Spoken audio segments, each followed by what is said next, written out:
आप किसी गुरु जी के दरवाजे पर घंटों तक बैठे रहोगे तो भक्ति जागेगी। शिव महापुराण की कथा ये नहीं कहती कि भक्ति वहां बैठकर जागेगी। शिव महापुराण की कथा तो कहती है आप अपने घर पर बैठकर भी अगर दिल से एक क्षण के लिए भी उस परमात्मा को पुकार लोगे तो भक्ति जाग जाएगी, निश्चित है।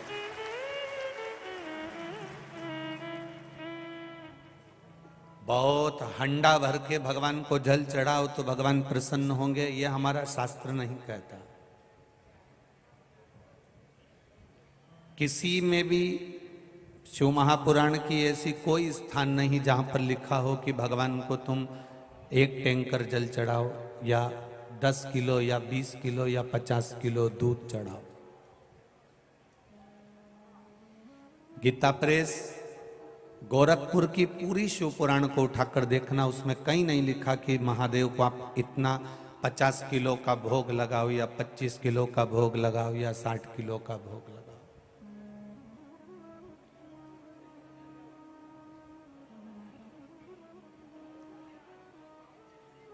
ये नहीं लिखा। शिव महापुराण में तो ये लिखा है कि आप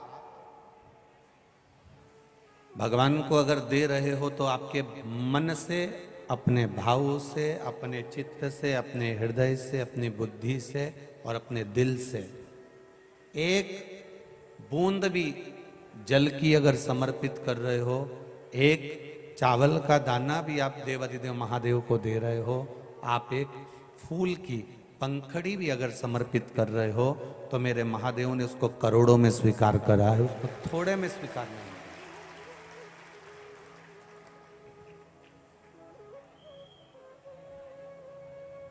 बड़े विचित्र समय में है, कली काल चल रहा है। इस कली काल को, इस कलयुग को शिव युग की ओर हमें बढ़ाना है।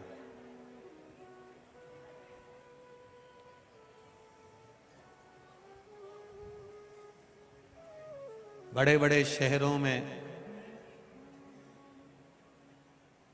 पिता वॉकर लेकर चल रहे हैं, बड़े बड़े जगहों पर पिता, बड़ा विचित्र समय है साहब, पिता वॉकर लेकर चलता है और बेटा कुत्ते की सांकल लेकर चलता है। ये बड़ा विचित्र जमाना।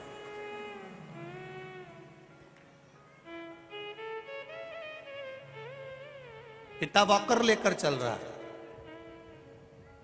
और बेटा सुबेरे मॉर्निंग वॉक में घूमने के लिए जाता है तो कुत्ते की सांकल पकड़ कर जाता है,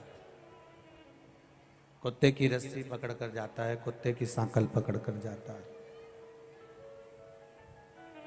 हम किन भ्रम में हैं? हमारी चित्तवृत्ति को, हमारे मन को, हमारी श्रद्धा को, हमारे विश्वास को, हमारी दृढ़ता को हम पक्का ही नहीं कर पा रहे।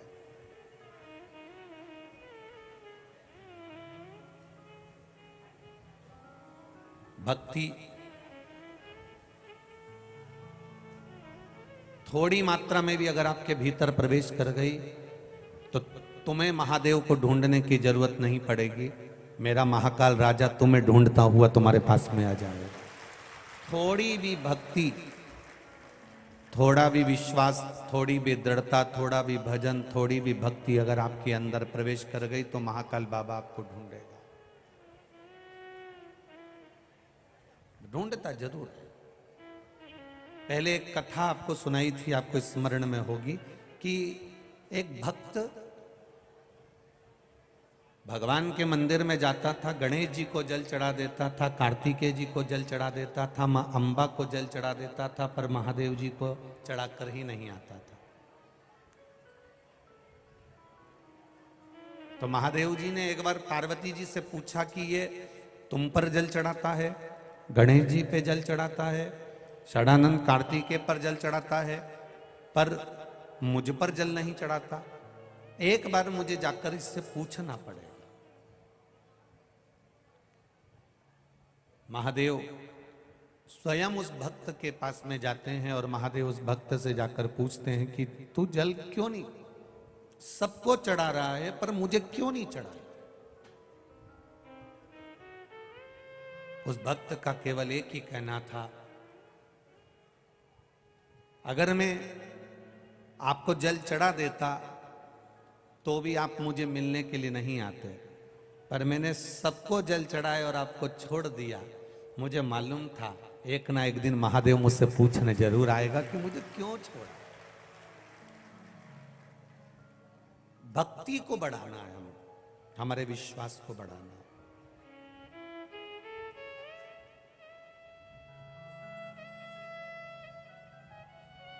दुकान खोलोगे तुम्हारी आय बढ़ जाएगी, एक एजेंसी ले लोगे तुम्हारी आय बढ़ जाएगी, फैक्ट्री खोलोगे तुम्हारी आय बढ़ जाएगी,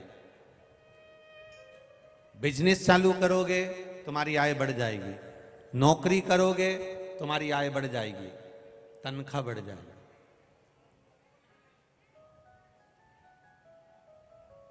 पूरी दुनिया के लोग आय बढ़ाने का साधन ढूंढ रहे हैं, पर दुनिया के लोगों जितनी तुम आय बढ़ाने का साधन ढूंढ रहे हो, तुम ढूंढो दुनिया का एक एक व्यक्ति ठेला चलाने वाला हो चाहे बुजुर्ग से बुजुर्ग हो, वो आय बढ़ाने का साधन ढूंढ रहा है। मैं दुकान खोल लूंगा आय बढ़ जाएगी, मैं ऑटो खरीद लूंगा आय बढ़ जाएगी, ई रिक्शा खरीद लूंगा आय बढ़ जाएगी, मैं ये कर लूंगा आय बढ़ जाएगी। हमने प्रत्येक मनुष्य सुबह से शाम तक आय बढ़ाने का साधन ढूंढ रहा है, पर वो मनुष्य आज तक नहीं मिला जो उम्र बढ़ाने का साधन ढूंढ रहा हो कि हमारी उम्र कैसे बढ़े। आय तो बढ़ जाएगी, तुम्हारे पास नौकरी भी बढ़ जाएगी, आय भी बढ़ जाएगी, पैसा भी बढ़ जाएगा, संपदा भी बढ़ जाएगी, सब कुछ तुम्हारे पास बढ़ जाएगा, पर उम्र भी तो बढ़ना चाहिए। अब मालूम पड़े, तुम्हें तो मालूम ही नहीं कि तुम्हारी उम्र कितनी है। फैक्ट्री तुमने लगा ली, एक दुकान की 4 दुकान तुमने कर ली, एक एजेंसी की 4 एजेंसी तुमने कर ली, एक जगह को तुमने 4 जगह लगा दिया, खूब पैसा कमाया, खूब फैक्ट्री सजाई, खूब धन कमाया, आय बढ़ाई, हमारी इतनी आय बढ़ गई, हमारी इतनी आय बढ़ गई, हमारी इतनी आय बढ़ गई, पर तुमको ये नहीं मालूम कि तुम्हारी उम्र बढ़ी कि नहीं बढ़ी। अब तुमने फैक्ट्री लगा ली, दुकान लगा ली, धंधा बढ़ा लिया, आय बढ़ा ली, आय बढ़ाने के चक्कर में तुम्हारी उम्र कितनी चली गई। अब मालूम पड़े आय तो बढ़ गई और मालूम पड़े छाती में दर्द हो गया और हॉस्पिटल में पड़ा रिया, तो फिर वो आय किस काम की जब जाने का समय ही आ गया। आय बढ़ाने के साधन के साथ में उम्र बढ़ाने का साधन भी ढूंढो। दुकान पर बैठने से आय बढ़ती है, फैक्ट्री पर बैठने से आय बढ़ती है, ऑफिस में बैठने से आय बढ़ती है, ऑटो में रिक्शे को चलाने से आय बढ़ती है, बिजनेस में बैठने में आय बढ़ती है, पर 3-4 स्थान कुछ ऐसे हैं, 4 स्थान ऐसे हैं जहां पर आय भले बढ़े चाहे नहीं बढ़े पर उम्र बढ़ती है। वो 4 स्थान कौन से बताए हैं शिव पुराण में? पहले नंबर पर अपनी माता के पास बैठने से, अपने पिता के पास बैठने से, अपने गुरु के पास बैठने से और शिव महापुराण में बैठने से उम्र बढ़ती है। आय बड़ी की नहीं बड़ी पता नहीं, बूढ़ी माँ के चरणों में जाकर बैठोगे तो बुजुर्ग माँ तुमको धन देगी कि नहीं देगी, सोने की चेन देगी कि नहीं देगी, अंगूठी देगी कि नहीं देगी, वो प्रॉपर्टी मकान जमीन जायदाद में से हिस्सा देगी कि नहीं देगी। पर तुमने अगर बूढ़ी माँ की सेवा करी है, माँ के पास जाकर बैठे हो, वो धन भले ना दे पर तुम्हारे सिर पर अगर हाथ रख दिया तो उम्र जरूर बढ़ जाएगी, ये निश्चित है। पिता तुमको जमीन देगा कि नहीं देगा, पिता तुमको जागीर देगा कि नहीं देगा, पिता तुमको धन देगा कि नहीं देगा, पिता तुमको दौलत देगा कि नहीं देगा, पता नहीं। पर बुजुर्ग पिता के पास में जाकर बैठने से, बुजुर्ग पिता के पास में बैठकर उनका आशीर्वाद लेने से आय बढ़ी कि नहीं बढ़ी पता नहीं, पर उम्र जरूर बढ़ेगी। और आय के साथ में उम्र बढ़ाना जरूरी है, क्योंकि आय तो बढ़ जाएगी और मालूम पड़े उम्र नहीं बढ़ पाई तो फिर इसका भोग कौन करेगा? तुम कमा कमा के मर गए और फोटो टंग गया। क्या मतलब का? मां के पास बैठने से उम्र बढ़ती है, पिता के चरणों में बैठने से उम्र बढ़ती है।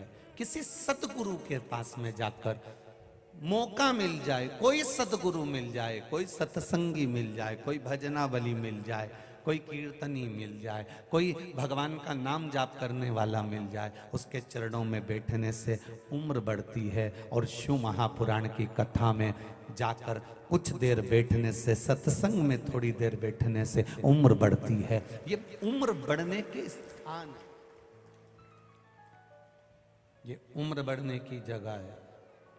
यहां पर उम्र बढ़ रही है, यहां उम्र घट नहीं रही है, बढ़ रही है। ये स्थान है उम्र बढ़ने के महाराज, जहां पर उम्र बढ़ती है। आय बढ़ाने के साधन के साथ साथ उम्र बढ़ाने के साधन भी ढूंढना, अपनी मां के पास में जाकर बैठना। मां तू कैसी है? तुझे दुख तो नहीं है, तुझे कष्ट तो नहीं, रिटर्न नहीं आ रहा है बाबू, दुख तो नहीं है, कष्ट तो नहीं है, तकलीफ तो नहीं है।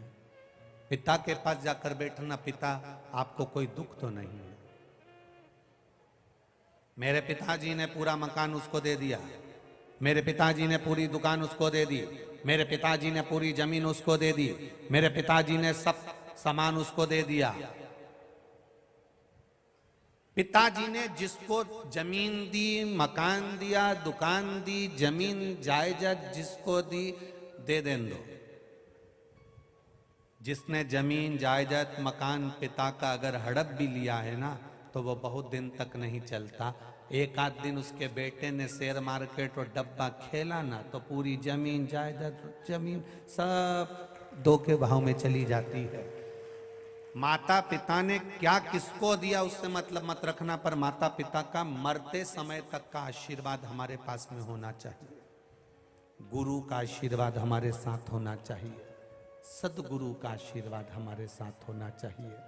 और शिव महापुराण की कथा में कोई तुमसे पूछे वहां जाने से क्या मिलेगा, कितनी धूप पड़ रही है कड़कड़ाती हुई। आज उज्जैन नगर में कम से कम 8 से 10 लाख लोग पूरी इस कथा के अंदर विराजमान। पूरे उज्जैन की ये बरनागर रोड, क्या पूरी रोडें, पूरी गाड़ियां, बसें सब भरी पड़ी हुई है। रेलवे स्टेशन पर भी पांव रखने की जगह नहीं है। माँ छिपरा का जब स्नान लोग सुबह कर रहे हैं तो ऐसा लगता है जैसे कुंभ का स्नान कर रहे हैं। सहजता नहीं है, सरलता नहीं है। एक पंडा चेतन द्वारकाधीश मदन लाल जी शास्त्री, गुलाटी गुरु, इनकी तरफ से कुंटलों से ड्राई फ्रूट्स बांटा जा रहा है। ये शिव तत्व है।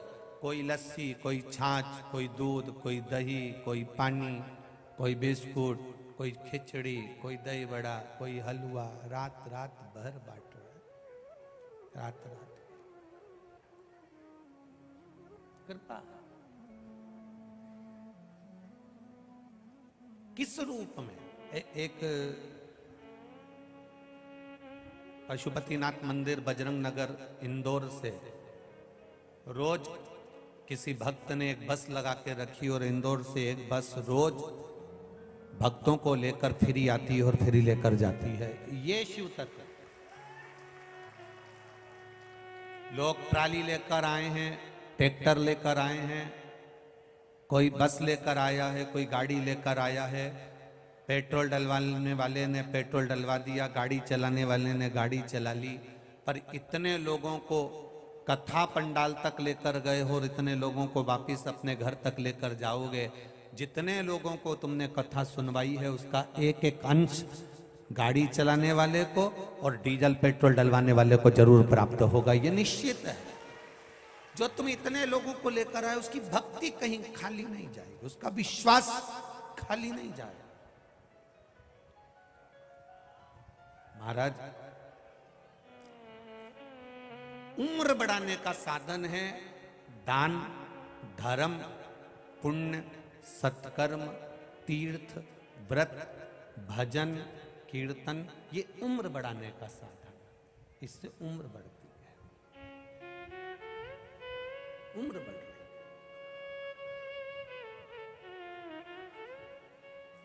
हम 24 घंटे आय बढ़ाने में लगे हैं, पर उम्र पर हमारा ध्यान नहीं है।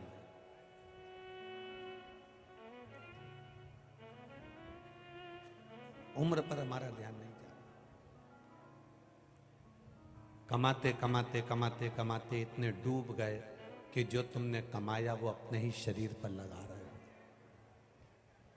अब बीमारी में लगाना पड़ रहा है, अब रोग में लगाना पड़ रहा है, अब तकलीफों में लगाना पड़ रहा है।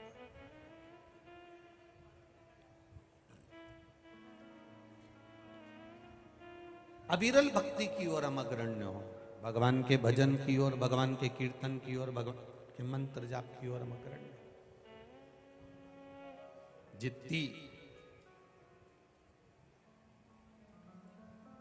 हम भक्ति को बढ़ाएंगे उतना मेरा महादेव आपके करीब में आता चले जाएगा।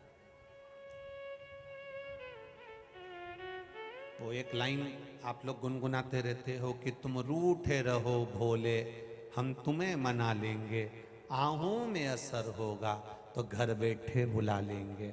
अगर हमारी भक्ति में बल होगा, हमारे विश्वास में बल होगा, हमारे भजन में बल होगा, हमारी भक्ति बढ़ेगी, हमारा विश्वास बढ़ेगा, हमारी दृढ़ता बढ़ेगी, हमारा भजन बढ़ेगा, तो तुम्हें महादेव को ढूंढने के लिए नहीं जाना पड़ेगा। महादेव तुम्हें ढूंढता हुआ तुम्हारे दरवाजे पर आएगा और तुम्हें दर्शन देकर जाएगा। भक्ति को बढ़ाओ, अपने भजन को बढ़ाओ।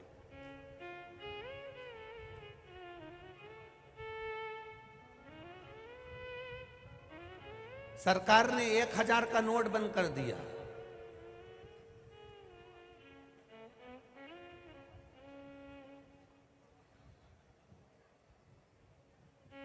सरकार 1000 का नोट बंद कर दी और परमात्मा ने 100 साल की उम्र बंद कर दी। 1000 का नोट किसी किसी के पास में होता है और वो भी किसी काम का नहीं होता है, क्योंकि बंद हो गया। 100 की उम्र भी परमात्मा ने बंद कर दी। किसी किसी की 100 की उम्र होती है और वो भी काम की नहीं होती है, शरीर पलंग पर पड़ा रहता है, भजन कीर्तन स्मरण कुछ नहीं हो पाता है। भजन की उम्र 100 वर्ष नहीं है। भजन की उम्र तो तुम्हारा बचपन, तुम्हारी जवानी, तुम्हारी अधेड़ी, ये जितनी भगवान ने दी है, जब तक शरीर चले तब तक भगवान की अविरल भक्ति में डूबने के लिए ये शरीर परमात्मा ने दिया है। जब तक शरीर चले, और जब तक ये शरीर चले तब तक इसको परमात्मा में डुबाने का प्रयास करिए। बहुत आड़ा टेढ़ा बोलकर, बहुत अपशब्द कहकर, किसी को ताना देकर, किसी को गाली देकर उससे महानता हमारी नहीं हो सकती। बड़ी गाड़ी लाओ, बड़ा बंगला बनाओ, बड़े बड़े लोगों में बैठो, बड़ी जमीन खरीदो, मना नहीं है। बड़ी गाड़ी लाओ, बड़ा बंगला बनाओ, बड़ा धंधा खोलो, बड़ा बिजनेस खोलो, बड़े बड़े लोगों में बैठो, मना नहीं है। बस एक निवेदन है, अपने मुख से बड़ी बड़ी बात कभी मत करो।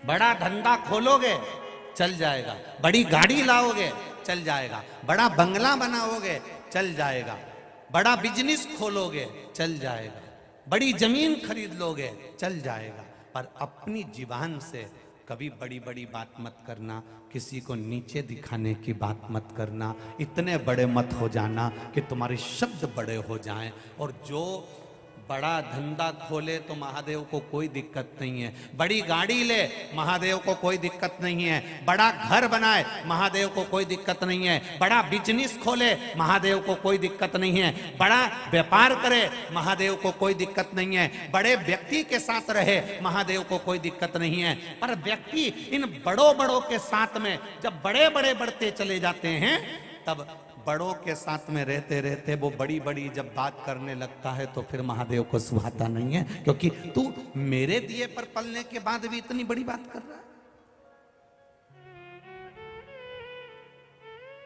बड़ा धंधा खोलोगे तो महादेव खुश होंगे, बड़ा व्यापार करोगे महादेव खुश होंगे, बड़ा घर बनाओगे महादेव खुश होंगे, बड़ा काम धंधा करोगे महादेव खुश होंगे, बड़े लोगों के साथ रहोगे तो महादेव खुश होंगे। पर बड़ी बड़ी बात मत करना, तू मुझे पहचानता नहीं है, मैं उसके साथ रहता हूं। किसी भी बड़े के साथ रहना, महादेव का डमरू में एक रस्सी इधर होती है तो एक रस्सी इधर होती है, बस यूं खटके नहीं, रोड खटका देख और यूं खटके तो बस ये देखो सब चतुर चतुर बैठे डमरा डमरू लेके, यूं खटके और खटकते से ही बस इधर का भी बजे नहीं इधर का भी बजे। महादेव का काम ही केवल इतना है, मेरे भोलेनाथ जी का काम कितना है, बस इतना ही। मेरे शंकर भगवान का एक ही काम है, नीचे का ऊपर और ऊपर का नीचे कब कर देता है लोगों को ही नहीं मालूम पड़ पाता है, उसका काम ही यही है। खाली न जाता कोई दर से तुम्हारे, अरे मैं भी खड़ा हूँ नन्ही बाहें पसारे, अपने हृदय से लगा लो गिरा जा रहा हो, उठा लो उसका काम ही यही है, बस नीचे से उठाकर ऊपर कर दिया, ऊपर से उठाकर नीचे कर दिया, उसका काम ही यही। कोई दूसरा काम नहीं मेरे महादेव, पलट नहीं।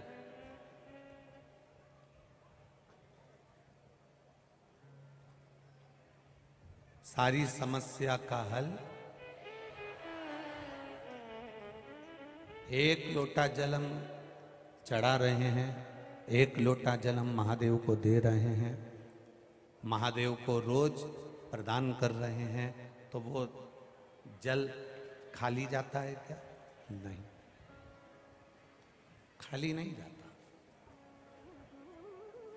किसी पेड़ के नीचे रोज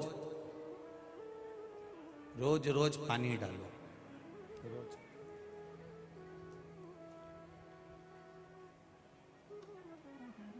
किसी वृक्ष के नीचे एक बड़ा सुंदर संवाद, एक बहुत सुंदर चरित्र है कि एक महिला कुएं पे से पानी भरकर लेकर जाती है और उसके हंडे में 2-3 छेद हैं, उसके हंडे में, मटके में 2-3 छेद हैं। अब महिला पानी लेकर जा रही, उसके हंडे में छेद हैं, उसके मटके में छेद है, और महिला जब पानी लेकर जा रही है तो उसके हंडे में जो छेद है उसमें से पानी गिरता गिरता गिरता गिरता जाता है। वो घर पे लेकर जाती है तो थोड़ा सा पानी बचता है।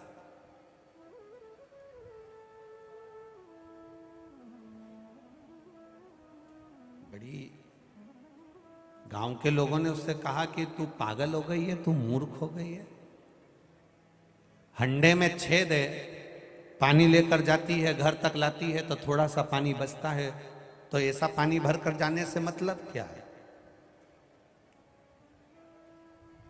हंडे में जो छेद है फिर ऐसा पानी भरकर लाने से क्या मतलब है? अब एक स्त्री, एक नारी पूरा घड़ा भरकर लेकर जा रही है, उसमें कोई छेद नहीं, उसका रास्ता इधर है, इसका रास्ता इधर है। कुएं पे रोज मिलती है, दोनों की बात होती है। एक दिन इधर जाने वाली ने इधर वाली से कहा, आज तू मेरे साथ चल मेरे घर। वो हंडे को कुएं पे रखकर इसके घर चल दी। और फिर 2 दिन बाद इधर जाने वाली ने कहा कि तू मेरे साथ मेरे घर चल। तो इधर वाली जब इधर की ओर जाने लगी, जाते जाते जाते जाते उसने क्या देखा कि मेरे घर के रास्ते पर तो एक पेड़ नहीं, एक पौधा नहीं, एक पुष्प नहीं, केवल कांटे ही कांटे लगे हैं। और इसके घर जाते हैं ना तो आसपास में इतना घास, इतनी हरियाली, पौधे, पेड़, वृक्ष सब हरे भरे हैं। उसका कारण क्या है? इधर जाने वाली स्त्री ने कहा, मैं इन पेड़ों को भले पानी नहीं देती, मैं इन वृक्षों को भले जल नहीं देती, पर मेरा हंडा अगर फूटा है ना, उसमें से जो पानी गिरता हुआ रोज जाता है, वो एक बूंद भी पानी अगर इनको मिल जाता है तो ये मुझे फल भी देते हैं और फूल भी देते हैं।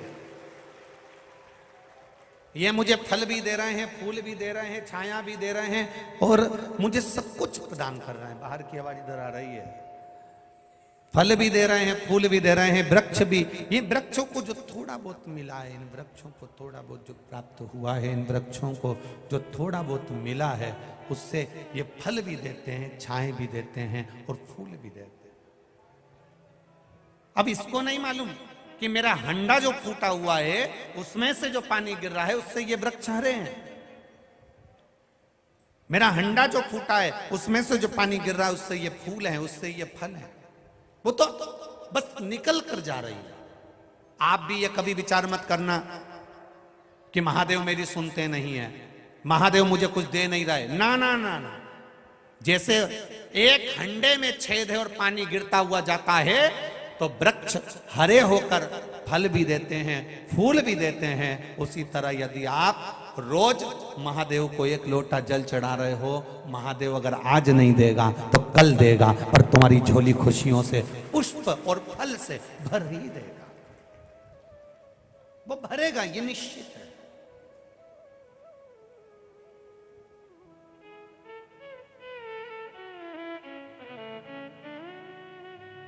कई लोग प्रैक्टिकल करते हैं। सियोर वाला महाराज कह रहा है तो 1 आध महीना करके देख लेते, 2 महीना करके देख लेते, 3 महीना करके देख लेते।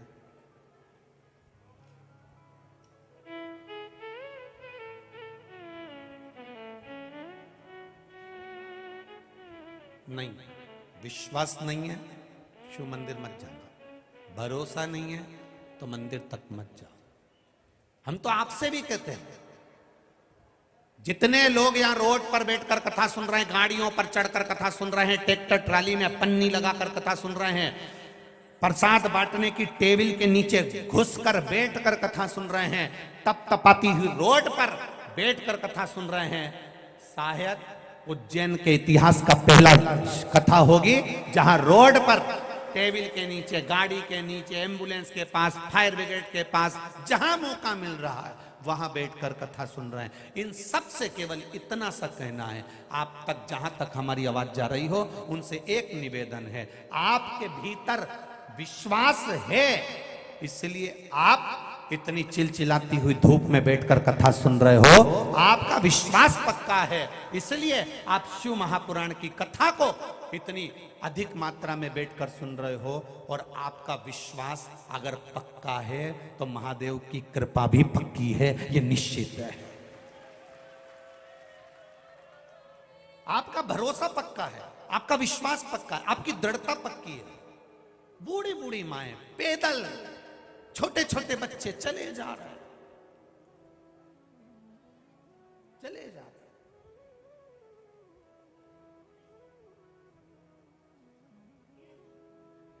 बहुत दूर तक चले जा रहे हैं। किसके भरोसे? केवल एक बोल बम का नारा है, बाबा एक सहारा, उसके भरोसे और किसी के भरोसे।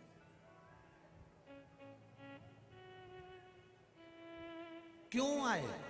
उसके विश्वास पर आए।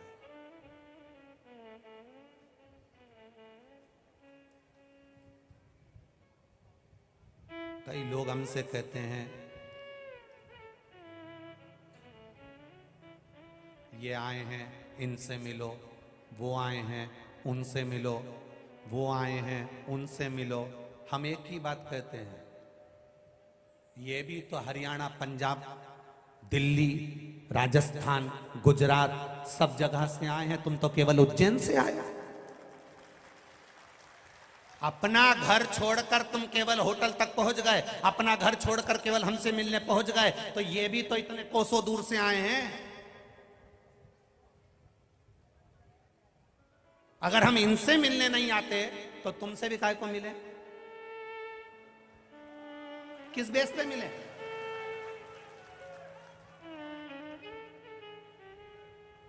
अगर इनसे मिलने नहीं आते, ये भी तो हमारी इंतजार करते हैं। एक मात्र दर्शन करने के लिए तपती हुई धूप में रोड पर बैठे रहते हैं कि महाराज निकलेगा तो दर्शन हो जाएंगे। इनका विश्वास, दृढ़ता, और आप होटल पर आकर कहो हमसे मिलना पड़ेगा, हमसे मिलना पड़ेगा, तो दादा हाथ जोड़ उठारा अगरबत्ती लगा के आ जाई मती। ये भी तो शिव भक्त हैं, ये भी तो शंकर के भक्त हैं। एक व्यक्ति के भीतर भी अभिमान नहीं आना चाहिए कि मैं महाकाल के मंदिर में इनको इस भाव से दर्शन करा सकता हूं। किसी के मन में यह ना आए कि आप महाकाल का दर्शन इन भक्तों को करा रहे हो, यह अभिमान आपके भीतर नहीं आना चाहिए। वो तो महाकाल ने ना जाने कौन से तेरी भाग्य अच्छे होंगे जो तो तेरी ड्यूटी महाकाल ने अपने चरणों में लगा कर रखी है। यह तेरा किस्मत है। तेरे जैसे ना जाने कितने महाकाल ने झारखंड के जंगल में छोड़ रखे हैं, रोज गोलियां झेल रहे हैं, और तू उनके दरवाजे पर खड़े होकर भक्तों के जय घोष नहीं झेल पा रहा है, और उसमें भी अहंकार। हम दर्शन कर रहे हैं, जाओ, धक्का धक्का धक्का। अरे एक क्षण उस काल अधिपति से नैन तो मिलाने दे रहे, एक क्षण उसका दर्शन तो करने दो रे। पैसा लगाकर हजारों किलोमीटर से लोग आते हैं, उनको दिल से दिल तो लगा लेने दो रे। एक क्षण किस अभिमान में जी रहे हो, किस अहंकार में जी रहे हो? जरा सी देर में तुमने कह दिया जल्दी जल्दी बाहर निकलो, दर्शन नहीं करने देना, दर्शन नहीं करने देना। अरे उसको धन्यवाद दो जो उसने अपने चरणों की नौकरी दी है, नहीं तो ना जाने कहां कहां ठोकर खाते रहते रे, कहां कहां पड़े रहते। ये अभिमान में मत जीना। थोड़ा सीहोर वाला महाराज कड़क बोलता है, और आज बोलेंगे और कल छप जाएगा, और छापने वाला कितना भी छापते रहे, आग लगे बस्ती में, और अपन रहो मस्ती में। कब तक रोएंगे कि ये बोल दिया, वो बोल दिया, ये छाप दिया, वो कर दिया। छापो, तुम्हारी मर्जी पड़े जो लिखो। पर व्यासपीठ से एक बात जरूर कहना चाहूंगा, आप भगवान भोलेनाथ की साक्षी में जब खड़े हो तो ये विश्वास मानकर चलना कि महादेव ने आपको अपने चरणों से लगा कर रखा है। कुछ तो तुम में खूबी होगी जो महादेव ने अपने चरणों की ड्यूटी दी है। कहां पटकता वो उसको ही नहीं मालूम है। लगाया उसने आपको चरणों में, अपने चरणों में लगा कर रखा है, अपने पास लगा कर रखा है। ये मेरा अपना है जो इतने भक्तों को दर्शन करा रहा है। प्रसन्नता लुटाते रहना। आओ साहब, महाकाल से नैन मिलाओ साहब, आओ साहब, दर्शन करो साहब, आओ साहब, आओ साहब, निकलो, तुम्हारे पीछे और खड़े हैं साहब, जल्दी चलो साहब। जय श्री महाकाल, जय श्री महाकाल, जय श्री महाकाल, जय श्री महाकाल। नैन मिलाते जाओ, जय श्री महाकाल, जय श्री महाकाल, जय श्री महाकाल कहते जाओ। प्रसन्नता में कहो, इस्माइल दीजिए, इस्माइल, थोड़ी खुशियां लौटाइए, प्रसन्नता देकर चलो। कहीं अभी हम रास्ते में से आ रहे थे, कल भी शाम के समय थोड़ी देर घूमने के लिए आए थे, तो देखा था बुजुर्ग माताएं इतनी प्रसन्नता में। ये उज्जैन की धरा की माताएं उज्जैन के कई पुरुष उज्जैन नगर के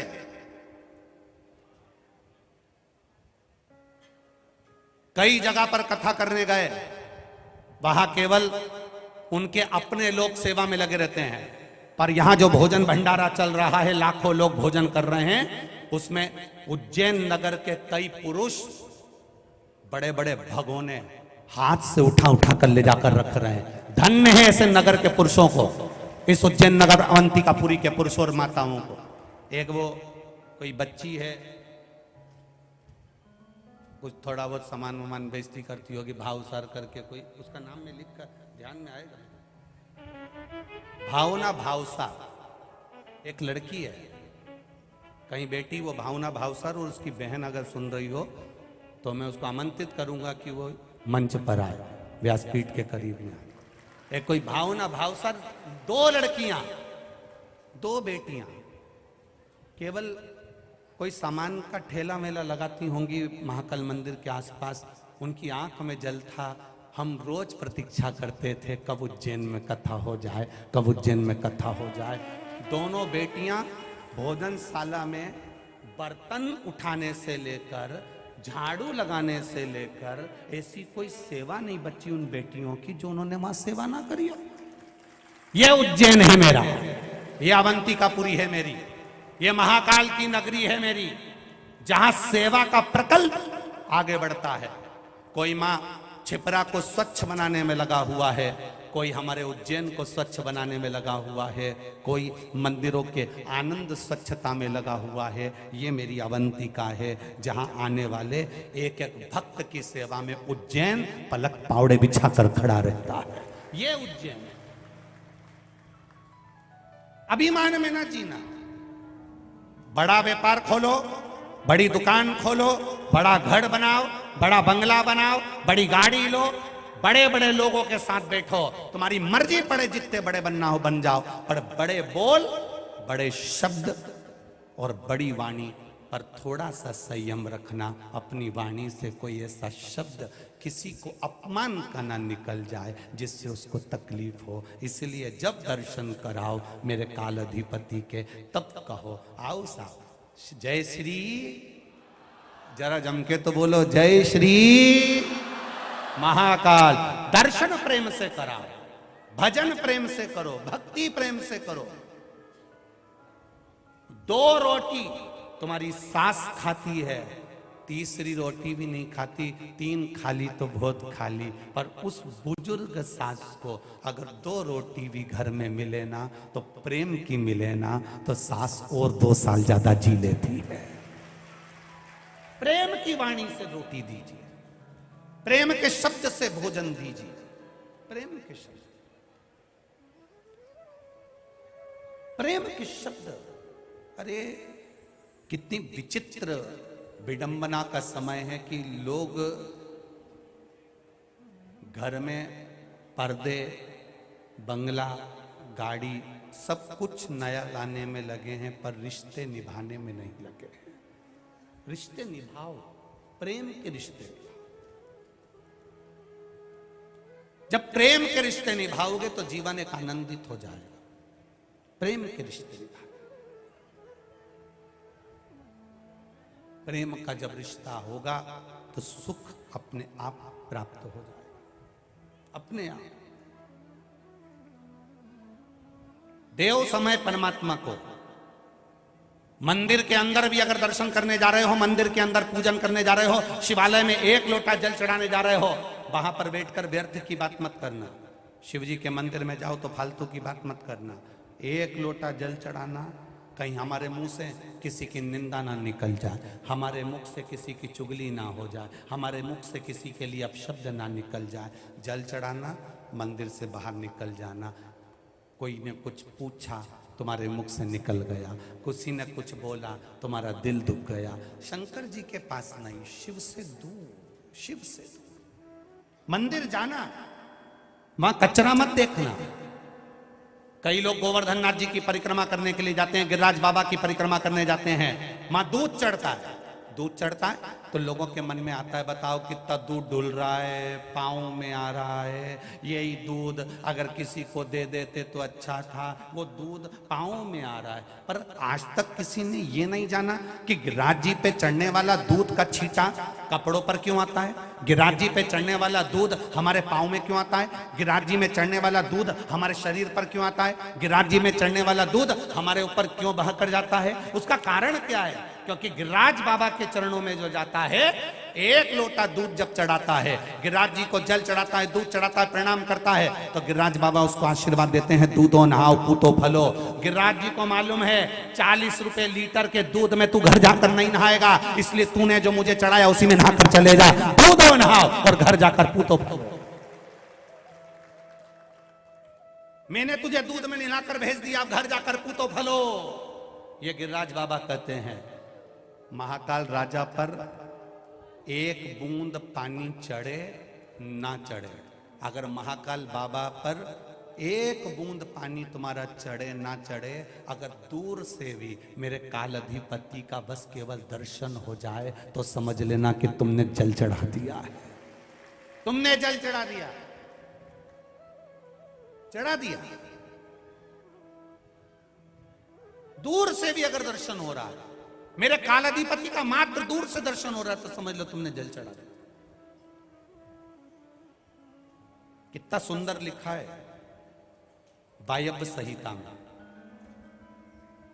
वायव्य संहिता में लिखा है, जब कोई देवाधिदेव महादेव को जल चढ़ाता है, जल की धार चढ़ती हुई अगर शंकर के शिवलिंग पर तुम्हें दिख जाती है, तो वो जल जिसने चढ़ाया है, वो जल की धार जो दिख रही है, जितने लोग उस जल की धार को चढ़ता हुआ देखते हैं, उतने लोगों की तरफ से शंकर को वो जल समर्पित हो जाता है। मात्र धार का दर्शन,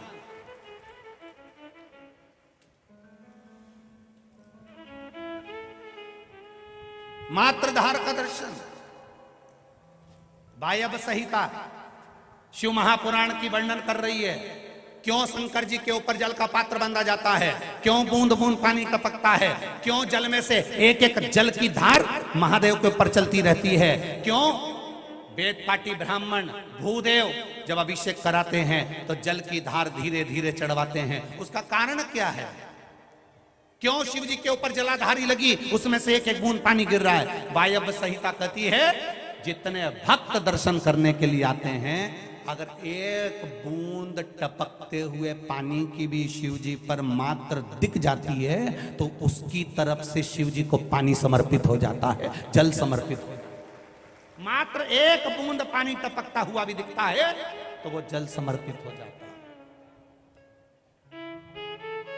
प्रेमवश की आनंद। महादेव की सेवा जैसी दुनिया में किसी की सेवा नहीं है साहब।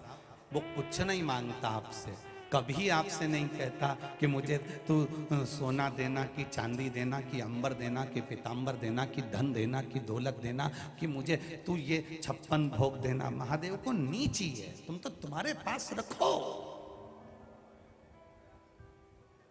तुम महादेव को कुछ मत दो, पर महादेव को समय जरूर दो। एक लोटा जल चढ़ाने महादेव के सामने जाओगे, मतलब महादेव को तुमने समय दिया। शिव पुराण कथा सुनने के लिए आए हो, महादेव को समय दिया। टीवी खोलकर बैठे हो 1 बजे से 4 बजे तक, महादेव को समय दिया। और याद रखना, दुख की घड़ी में सब साथ छोड़ देंगे। जिसके साथ तुम 24 घंटे रहते थे वो भी साथ छोड़ देगा, जिसके साथ तुम हर पल रहते थे वो भी साथ छोड़ देगा। जब तुम्हारे ऊपर कर्जा होगा, तकलीफ होगी, कोई बीमारी आ गई, रोग आ गया, कष्ट आ गया, जिसके साथ तुम रहते थे वो तुम्हें केवल 1 बार 2 बार देखने आएगा, इसके सिवाय नहीं आएगा। तुम्हारे पर कर्जा बढ़ गया तो दुनिया के लोग जिसके साथ तुम 24 घंटे रहते थे वो तुम्हारा साथ देने नहीं आएगा। सारी दुनिया के लोगों को तुमने समय दिया, पत्नी को दिया, बच्चों को दिया, कुटुंब को दिया, कबीले को दिया, माता को दिया, पिता को दिया, रिश्ते को दिया, नाते को दिया, अपने वालों को दिया, बुआ को, फूफा को, रिश्ते को, नातों को, दोस्त को, फ्रेंड को, जिन जिन को तुमने समय दिया, तुम्हारी दुख की घड़ी में वो खड़े नहीं होंगे। पर जिसको तुमने समय नहीं दिया वो महादेव तुम्हारी दुख की घड़ी में खड़ा मिल जाए। जिसको केवल एक लोटा जल चढ़ाने गए हो, केवल एक क्षण के लिए गए हो, थोड़ी देर के लिए तो महादेव के पास पहुंचे हो। कितना समय दिया तुमने महादेव को? सुबेरे नहाई, लोटा उठाई, जल भरा, पास में मंदिर था, चप्पल नहीं पहनी, दौड़ कर गई और महादेव को चढ़ा के प्रणाम करके और थोड़ा सा जल लेकर वापिस आ गई। जीजी कितना देर लगती है? ईमानदारी से बोलना रही जीजी। ज्यादा से ज्यादा 5 मिनट, 10 मिनट, मंदिर थोड़ा दूर होगा तो 15 मिनट। बोलो रही सही है कि गलत है? ज्यादा से ज्यादा 15 मिनट। 24 घंटे में से 15 मिनट तुमने महादेव को दिए हैं और पूरे 24 घंटे पूरे परिवार को दिए हैं। तुम्हारी दुख की घड़ी में इनको भी आजमा लेना और उस कालाधिपति को भी आजमा लेना। 24 घंटे परिवार को दिए, 24 घंटे बेटे को दिए, 24 घंटा बहू को दिए, 24 घंटा अपने नाते रिश्ते कुटुंब करीबेले सबको दिए। इनको आजमाना एक बार 24 घंटे में। जिन जिन को दिए, भाई बंधु कुटुंब कबीला, जिनको 24 घंटा दिया, इनको आजमा के देखना। और जिसको तुमने 10 मिनट, 5 मिनट, 15 मिनट दिया, केवल मंदिर जाके एक लोटा जल चढ़ाती थी, आ जाती थी। जब वेंटिलेटर पर पड़ी थी, पूरा परिवार बाहर खड़ा था, तूने जिसको जल चढ़ाया था वो तेरे वेंटिलेटर के पास खड़ा था, वो खड़ा। एक पत्र आया है, देखिए।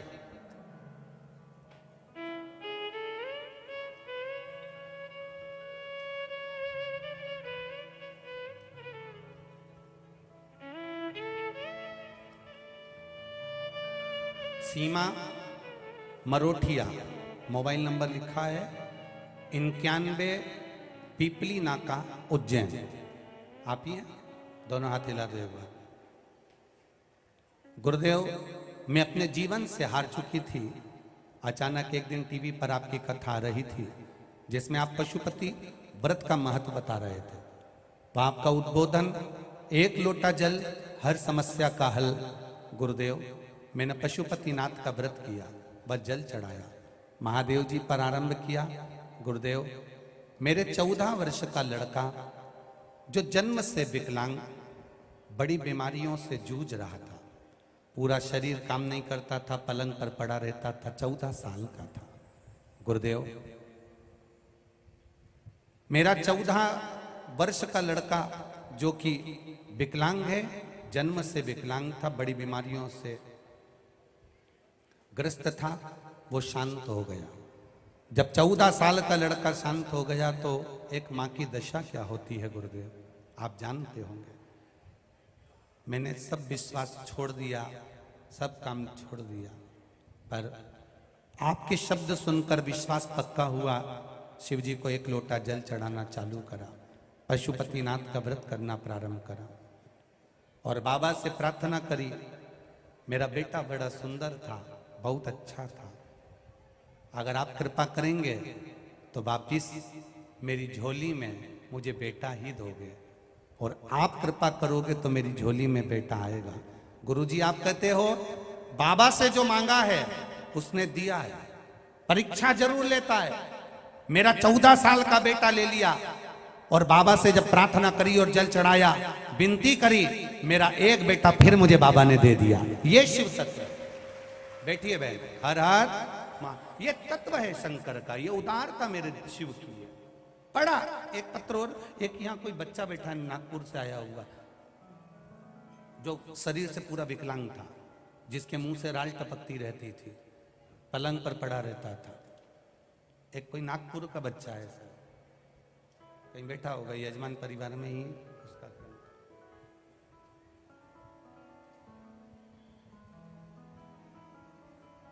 अब शिव तत्व की ओर उसने, उसकी माँ ने विश्वास रखा, शिव जी का भरोसा रखा। उसने कहा सब ठीक होते हैं तो ये क्यों नहीं होगा। एक पत्र और बड़ा सुंदर है, देखिए।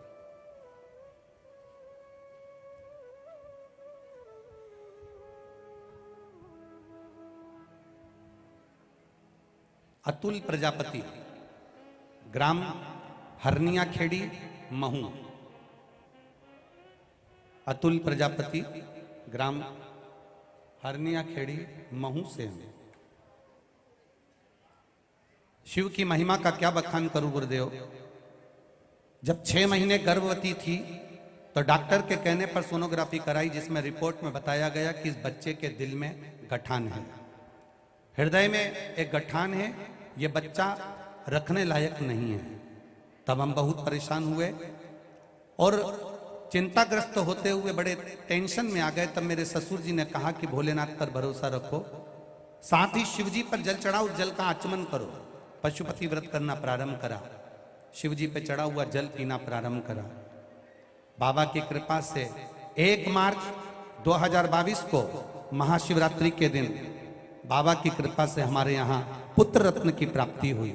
डॉक्टर ने कहा था इसके हृदय में छेद है, इसके हृदय में गांठ है, और वो डॉक्टर कहते हैं कि हृदय में गांठ है। इसकी एक बार सोनोग्राफी वापिस कराई, वापिस जांच कराई, और जांच में मालूम पड़ा कि बाबा ने जो पुत्र दिया वो स्वस्थ दिया, उसके गांठ नहीं थी। ये शिव तत्व की बात। एक विश्वास, एक दृढ़ता, एक भरोसा आपके भीतर होना चाहिए। अगर विश्वास हो तो कथा में जाओ, अगर विश्वास हो तो मंदिर तक जाओ, अगर भरोसा पक्का हो तो 1 लोटा जल चढ़ाने जाओ। और अगर विश्वास नहीं है, भरोसा नहीं है, दृढ़ता नहीं है, तो तुम्हें कहीं जाने की जरूरत नहीं है। अपने घर में रहो और आराम से दाल चावल खाओ। कौन मना करे तुमको? विश्वास हो तो जाओ। पूरे परिवार को समय देना, भाई बंधु कुटुंब कबीले रिश्ते नाते कुटुंब सबको समय देना, और एक मेरे महादेव को 5 मिनट 10 मिनट 15 मिनट 1 लोटा जल चढ़ाने जाना। इसको जो तुमने समय दिया है, तुम्हारी दुख की घड़ी में वो तुम्हारे साथ खड़ा मिलेगा, कदम से कदम मिलाता चलता मिलेगा, वो तुम्हारे साथ हर पल मिलेगा। जिसको समय दे। वाह वारी दुनिया मतलब की दुनिया में किसी का, बोलो बोलो जम के बोलो जरा, दुनिया में किसी का कोई नहीं। श्री राम के संग हजारों सखा, वनवास हुआ तब कोई नहीं। माता सीता के संग हजारों सखी, हरण हुआ तब कोई नहीं। वाह वारी दुनिया मतलब की, धन के साथी सब थे, जब धन ही नहीं तो कोई नहीं। कौन किसको पूछता, कौन जाने।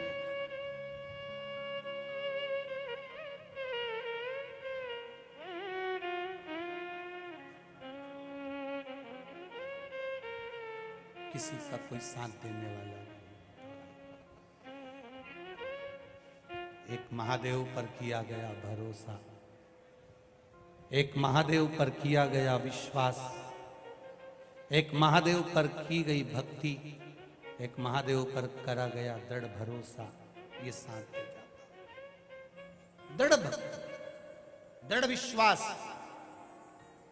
भरोसा।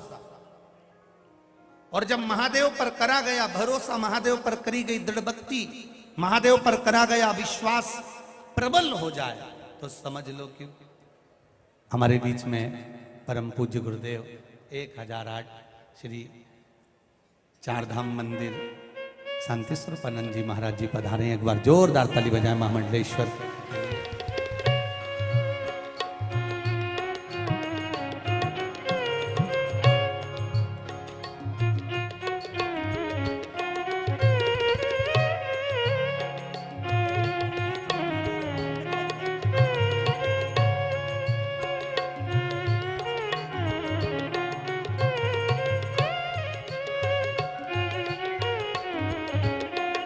हमारे बीच में आदरणीय परम पूज्य संत शिरोमणि श्री भगवान दास जी महाराज श्री भी पधारे। एक बार जोरदार ताली बजाएं।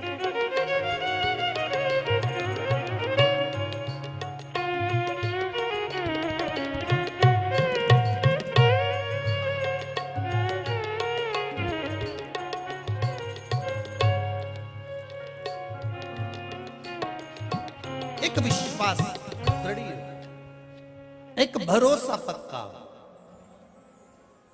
और जब विश्वास भरोसा दृढ़ होता है, तब कहीं ना कहीं परमात्मा का साक्षी करो।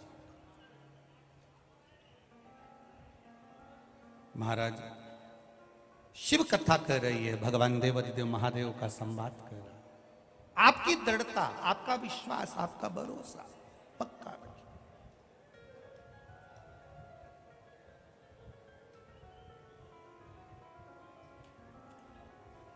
इस पूरे आकाश में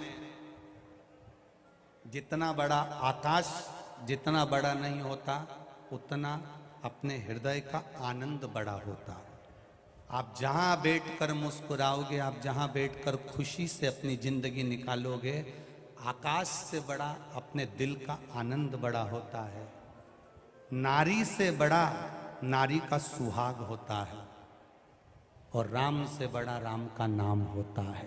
ये निश्चित है। आकाश से बड़ा हमारे दिल का आनंद है। कभी ये मत सोचना कि हमारे पास गाड़ी नहीं, हमारे पास बंगला नहीं, हमारे पास जमीन नहीं, हमारे पास जायदाद नहीं। कई लोग कहते हैं काश उज्जैन में मेरी भी एक होटल होती। आप लोगों में से भी कई लोग ऐसे होंगे जो काश उज्जैन में मेरे पास एक होटल होती।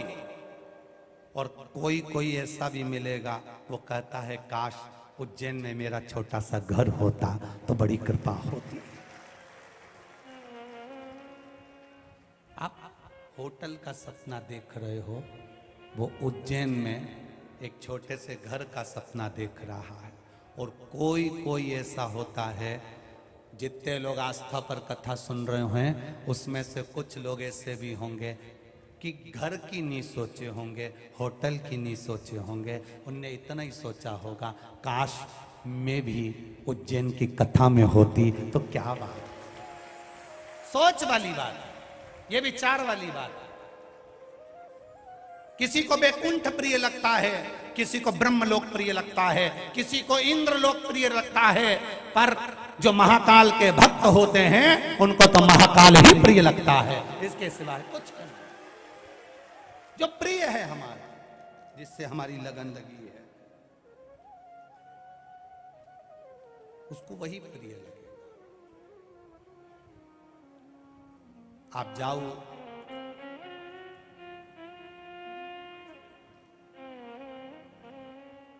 शिव के मंदिर में, आप जाओ भगवान शंकर के मंदिर में,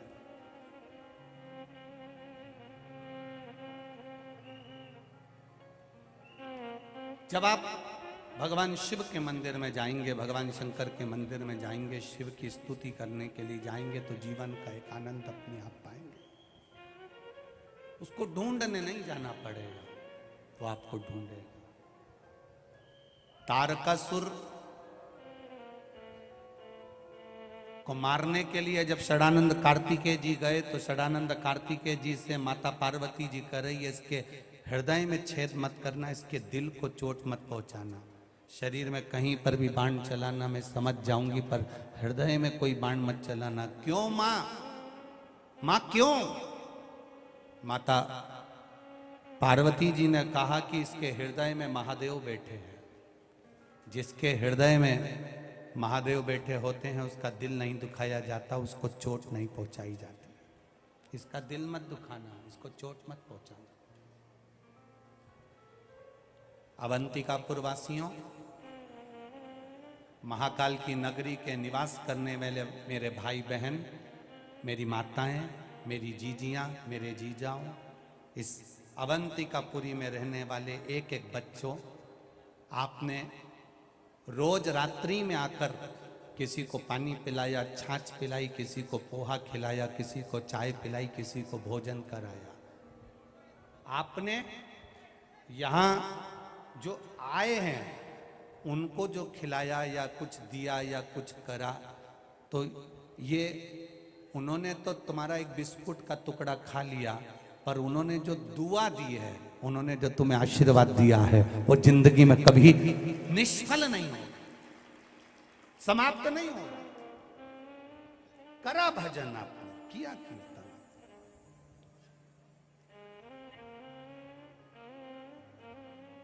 आज छठा दिन हो जाएगा, कल 7वां दिन विराम हो जाएगा। सुबह 9 बजे से 12 बजे तक कल की कथा हो जाएगी। फिर 14 तारीख से देपालपुर में प्रारंभ हो जाएगी 1 बजे से 4 बजे तक माता प्रसूति शिव महापुराण कथा। पर जो दर्शन का भाव मिला, जो सेवा का भाव मिला, जो आनंद का भाव मिला, वो कब ना मिला है उज्जैन से।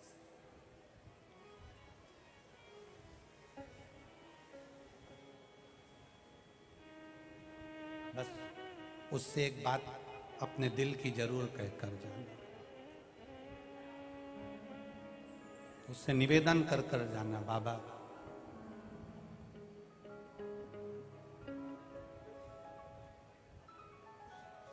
जहां भी रहूं तू मेरे हृदय में हमेशा समाया रहा, जहां भी।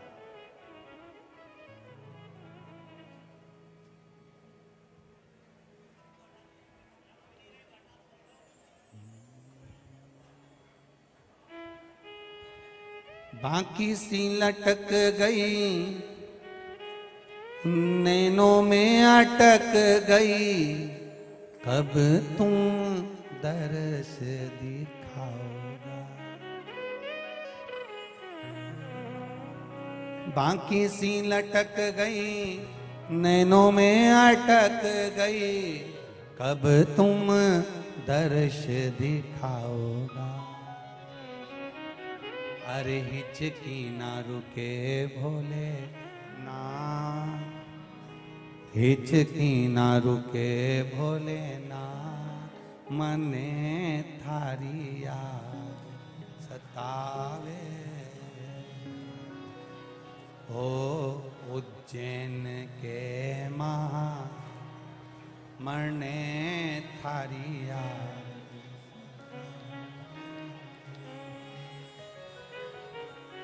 उज्जैनी छोड़ो महाकाल, उज्जैन छोड़कर हमारे साथ 2 कदम मेरे घर तक तो चलो महाकाल। 2 कदम मेरे दरवाजे, 2 कदम चलो। बस तेरी कृपा, तेरी दया, तेरी उदारता सुन के भक्तों की पुकार, हो के नंदी पे सुन के, हो के नंदी पे सवार, काशी नगरी से आया मेरा भोलेनाथ। सुन के भक्तों की पुकार, हो के नंदी पे सवार, काशी नगरी आओ से दोनों हाथों से।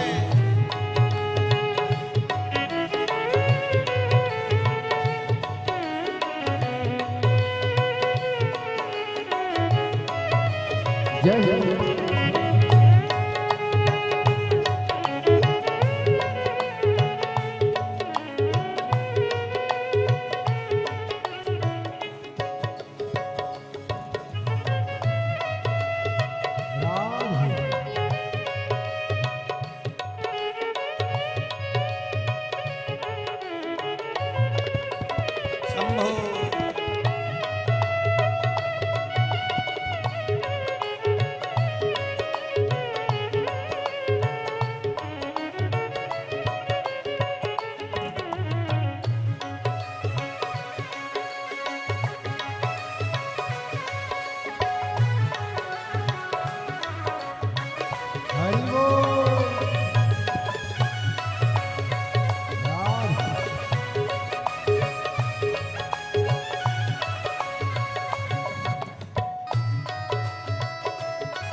सजाए। बस में रमाए देखो डमरू बजाए, कैसा निराला भोले रूप सजाए। बस में रमाए देखो डमरू बजाए, कैसा निराला भोले रूप सजाए। बस में रमाए देखो डमरू बजाए, कैसा निराला भोले रूप सजाए। गले सर्पों का है हार होके नंदी पे सवार, काशी नगरी से आए है मेरे भोलेनाथ। सुन के भक्तों की पुकार होके नंदी पे सवार, काशी नगरी से आए है मेरे भोलेनाथ। सुन के भक्तों की पुकार होके नंदी पे सवार, काशी नगरी से आए हैं मेरे भोलेनाथ। सुन के भक्तों की पुकार होके नंदी पे सवार, काशी नगरी से आए है मेरे भोलेनाथ।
राधे हर हर भोले। हमारे बीच में परम पूज्य जगदीदास जी महाराज जी हरिद्वार से पधारे हैं। जोरदार ताली बजाकर जय हो।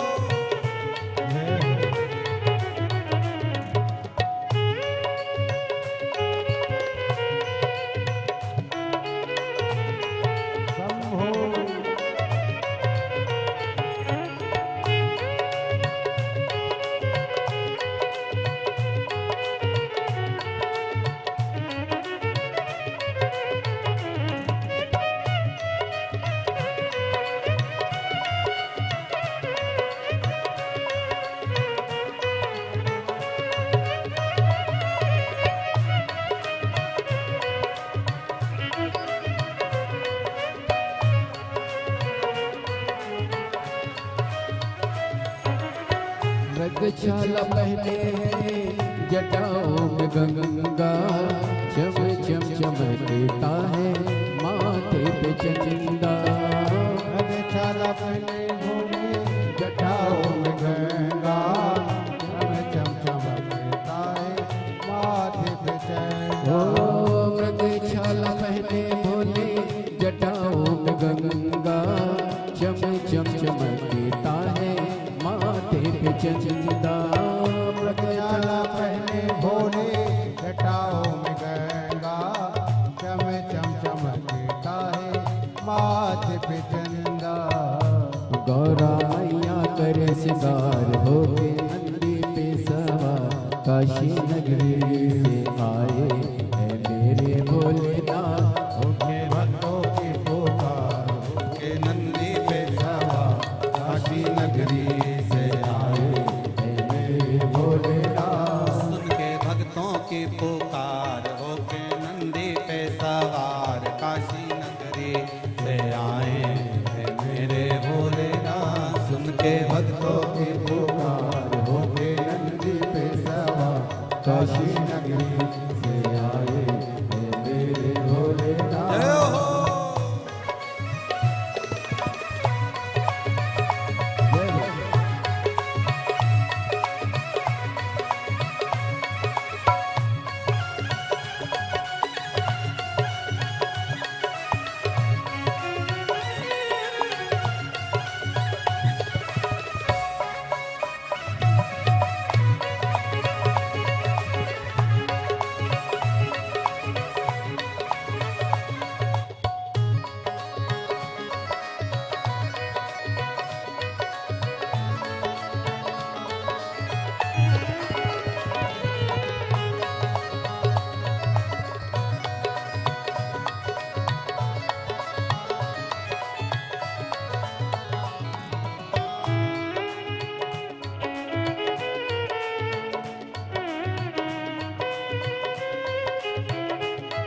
देवों के देव इनकी महिमा महान है, भोले भक्तों के ये तो भोले भगवान है। देवों के देव इनकी महिमा महान है, भोले भक्तों के ये तो भोले भगवान है। देवों के देव इनकी महिमा महान है, भोले भक्तों के ये तो भोले भगवान है। देवों के देव इनकी महिमा महान है, भोले भक्तों के ये तो भोले भगवान है।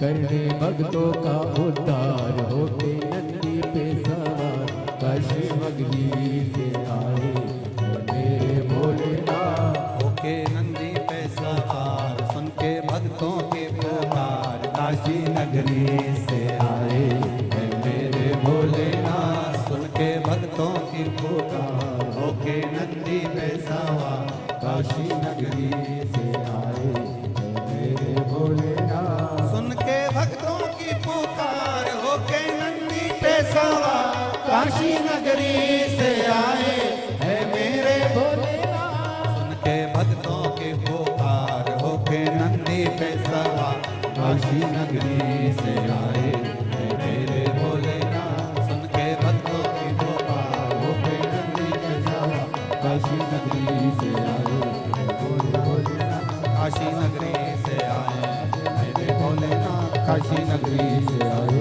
मेरे भोलेनाथ।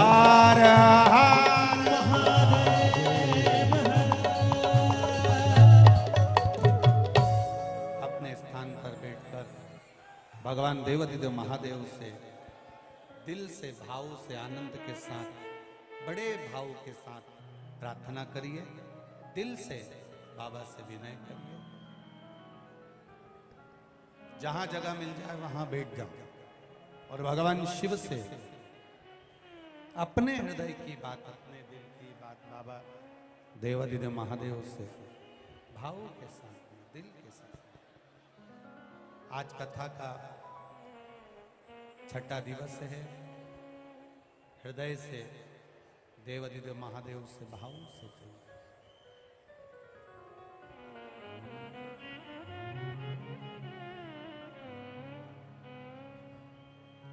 श्री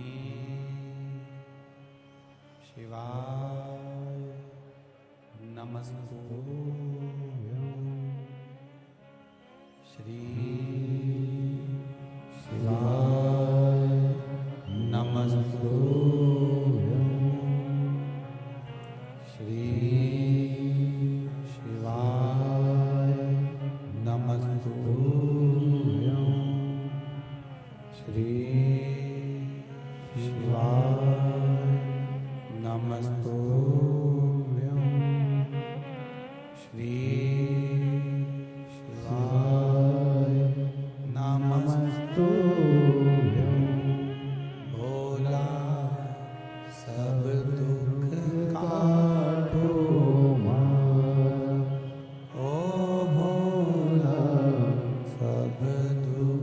काटो मारा।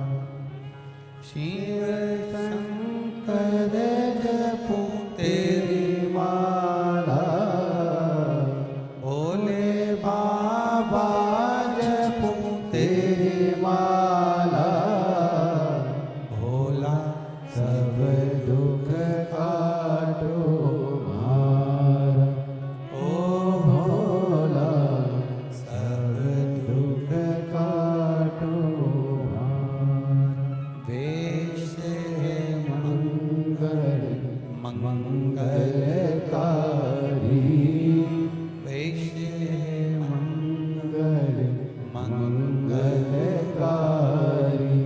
शमशान वासी हमारा शमशान वासी हमारा। भोला सब दुख काटो मारा। ओ भोला सब दुख काटो मारा। शिव से करी गई प्रार्थना देवाधिदेव महादेव को चढ़ाया गया एक लोटा जल। शंकर के मंदिर में पहुंचकर शिव से करी गई आराधना कभी खाली नहीं जाती। आप करो उस पर भरोसा।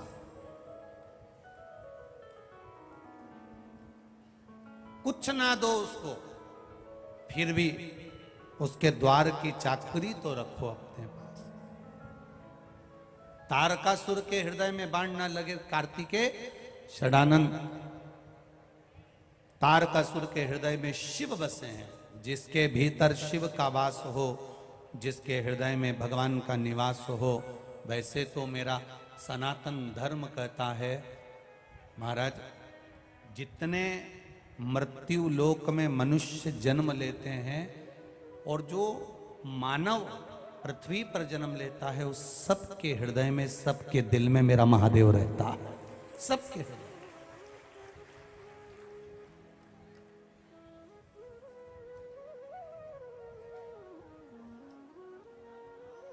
हमारा हिंदू धर्म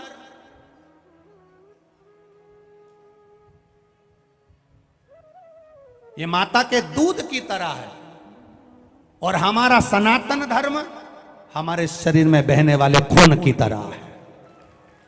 दोनों हमारे लिए जरूरी है, दोनों जरूरी है। विश्वास के साथ में किया गया भजन टलता नहीं, कटता नहीं। भरोसा दृढ़ी रखिए।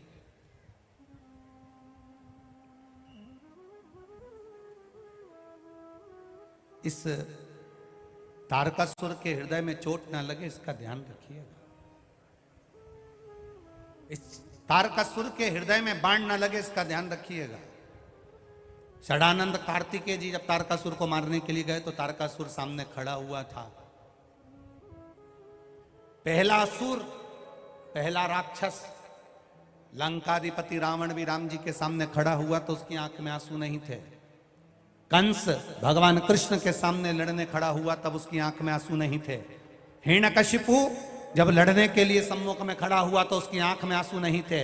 हिरण्याक्ष लड़ने के लिए सामने खड़ा हुआ तो उसके सामने आंसू नहीं थे। पर विश्व का, दुनिया का पहला असुर था तारकासुर। जब षडानंद कार्तिकेय के सामने खड़ा था तो उसकी आंख में से आंसू की धार बह रही थी। तो षडानंद कार्तिकेय ने बाण चलाने से पहले मुस्कुराकर पूछ लिया तारकासुर से कि तारकासुर, तेरे प्राण जाने वाले हैं और तू रो रहा है?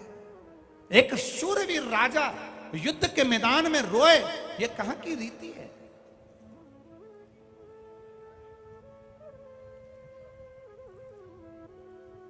ये कहां की रीति है?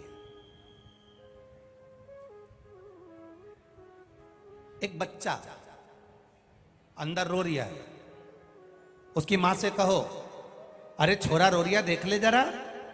अभी जाऊंगी देख लूंगी, उसका तो काम ही रोने का। मानी गई। छोरा रोया, ए बहू चली जा, उके देख ले नाना के, वो रो ही रिया है, जा जरा छोरा के देख। बहू नहीं गई, काम में लगी रही। होगा तो काम ही रोना। और छोरा रोया बहू नहीं गई, छोरा रोया उसकी मां नहीं गई, और एकदम छोरा चीख कर रो दे, तो मां जाएगी कि नहीं जाएगी? अरे जम के बोलो जरा, जाएगी ना? एकदम चीख कर रोया, मां पहुंच गई। उसी तरह तुम रोज मंदिर जाते हो, रोज रोज उससे कहते हो, और तुम कहते हो वो सुनता नहीं सुनता नहीं सुनता नहीं। छोरा रोज रोए, माँ सुने ही नहीं का तो काम ये है। परंतु एक दिन छोरे ने दिल से जब रो दिया तब परमात्मा भी प्रकट हो गया। दिल से रोया, छोरा चीख कर रोया, मां आ जाती है, और भक्त जब दिल से रोया तो परमात्मा आ जाता है। ये निश्चितता है, वो आता है। दिल से जब हमने पुकारा, दिल से जब हमने उसको भजन किया, दिल से जब हम कहते हैं, वो भी दौड़ कर आता है। और अंत समय प्रभु पड़ेगा, वचन दिया तो निभाना पड़ेगा। आए ना आए प्रभु कुटुंब कबीला, दीनानाथ तू नहीं गाएगा, पहले इनको गाने देना। आए ना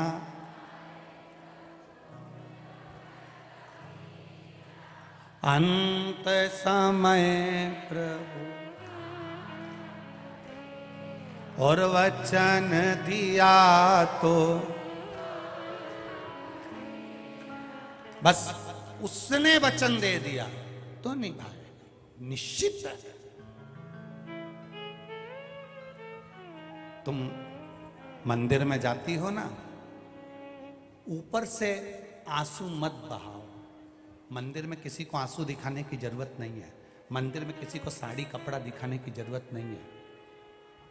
मंदिर में भगवान को रिझाने के लिए जाओ, दिल से उसको पुकारो, दिल से। कुछ नहीं बने तो भजन की एक लाइन गुनगुना। सभी भक्तों को हर हर महादेव, सदा जय श्री कृष्ण, श्री शिवाय नमस्तोभ्यम। 7 दिवसीय सुंदर श्री शिव महापुराण की अलौकिक दिव्य कथा हम सभी पूज्य गुरुदेव के सानिध्य में श्रवण कर रहे हैं। निश्चित ही ये हम सभी का सौभाग्य है, बाबा की कृपा से, आस्था चैनल के माध्यम से, यूट्यूब फेसबुक के माध्यम से और उज्जैन धरा की इस पावन धरा से हम सभी को सुंदर अलौकिक दिव्य कथा श्रवण करने का सुअवसर प्राप्त हुआ। जब तक बाबा भोलेनाथ की कृपा जिस जीव पर ना हो, इस सृष्टि में, इस दुनिया में, इस संसार में कोई भी कार्य संभव नहीं हो सकता। हम सभी निरंतर उनकी उपासना करते हैं, उनकी आराधना करते हैं और निरंतर उनकी कथाओं में हम सभी का मन लगा रहता है। देखिए, कथाएं कोरोना काल महामारी के पहले भी होती थी, लेकिन इतना विशाल स्वरूप हमें कोरोना काल महामारी के बाद देखने को मिला है। कथाओं में एक जन समुद्र सा हम सभी को देखने को मिलता है। लाखों की संख्या में सभी भक्त पधारे हुए हैं और मैं तो देख रहा हूं कि कोई भी कैमरा इन जन समुद्र को कैद नहीं कर सकता अपने कैमरे में। इतने कैमरे लगे होने के बाद में भी लाखों की संख्या में सभी भक्त, कोई ग्राउंड में बैठे हैं, कोई रोड पर बैठे हैं और किसी भक्त को तो पूज्य गुरुदेव के दर्शन भी नहीं हो रहे, फिर भी वो पेड़ की छांव में बैठकर, रोड पर बैठकर कथा श्रवण कर कर अपने जीवन को कृतार्थ में कर रहे हैं, आनंद में कर रहे हैं। हम सभी के लिए एक विचारणीय बात है कि देखिए, ऐसा क्या हुआ कि कथाओं के प्रति इतना अपार श्रद्धा और प्रेम सभी भक्तों के हृदय में होने लगा। देखिए, ये प्रभाव हम सभी को अपने मन में मनन चिंतन करना चाहिए। ये प्रभाव शिव महापुराण की कथा के कारण ही हम सभी के हृदय में जागृत हुआ है। पूज्य गुरुदेव ने बड़ा ही सरल तरीके से हम सभी को भगवान की भक्ति में जोड़ा है। पूज्य गुरुदेव ने बड़े ही सरल तरीके से शिव महापुराण की कथा हम सभी के हृदय में उतारी है और ये उसी का प्रभाव है कि लाखों की संख्या में सभी भक्त पधारते हैं और लाखों की संख्या में भक्त कथा श्रवण कर कर अपने जीवन को कृतार्थ करते हैं, आनंद में करते हैं। देखिए, सही मायनों में गुरु ऐसा होना चाहिए, गुरु वह है जो जगा दे, परम से मिला दे, दिशा बता दे, खोया हुआ दिला दे, पुकारना सिखा दे, आत्म परिचय करा दे, मार्ग दिखा दे और अंत में अपने जैसा ही बना दे। लेकिन एक बात हम सभी को याद रखने वाली है कि गुरु मार्गदर्शक है, चलना हमें स्वयं को ही पड़ेगा। इसलिए हम सभी और आप सभी पूज्य गुरुदेव की सुंदर और मधुर वाणी से प्रतिदिन कथा श्रवण करते हैं और अपने जीवन में कई भक्त ऐसे हैं, कई परिवार ऐसे हैं जिन्होंने शिव महापुराण की कथा श्रवण कर कर न केवल अपने आप को बदला है, अपितु एक समाज में भी अच्छा मैसेज आप सभी ने छोड़ा है। और हम सभी देखते हैं कि भगवान भोलेनाथ के प्रति अटूट श्रद्धा, अटूट प्रेम आप सभी के हृदय में देखने को मिल रहा है। इतनी गर्मी होने के बावजूद भी सभी भक्त कथा श्रवण करना चाहते हैं, सभी भक्त अपने जीवन को कृतार्थ में कर रहे हैं। लाखों की संख्या में तो सभी भक्त उज्जैन के पावन धरा में कथा श्रवण कर ही रहे हैं, पर YouTube, फेसबुक पर भी लाखों की संख्या में टीआरपी आ रही है और आस्था चैनल पर भी लाखों की संख्या में भक्त देख रहे हैं। निश्चित ही हम सभी के लिए विचारणीय बात है कि हमारा धर्म जाग रहा है, हम सभी सनातन धर्म की ओर वापिस आ रहे हैं, हम सभी अपने मूल धर्म को पहचान रहे हैं। इससे बड़ी बात हमारे हृदय में और कुछ हो नहीं सकती, क्योंकि बाबा की कृपा से ही ये सारे जगत के कार्य होते हैं और हम सभी को देखने को मिलता है।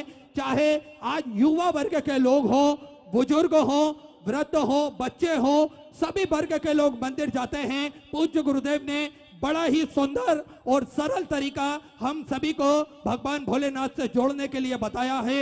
एक लोटा जल सारी समस्याओं का हल, एक लोटा जल से निश्चित ही सारी समस्याओं का हल होता है।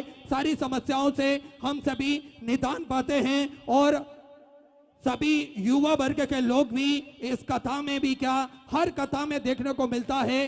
सभी युवा वर्ग के लोग बढ़ चढ़कर हिस्सा लेते हैं, व्यवस्थाओं में सहयोग प्रदान करते हैं और इसी बीच में पूज्य गुरुदेव का आगमन हो चुका है। सुंदर गुरु वंदना, सुंदर गुरु भजन हम सभी श्रवण करेंगे। जय जय श्री राधे, हर हर महादेव, श्री शिवाय नमस्तुभ्यं।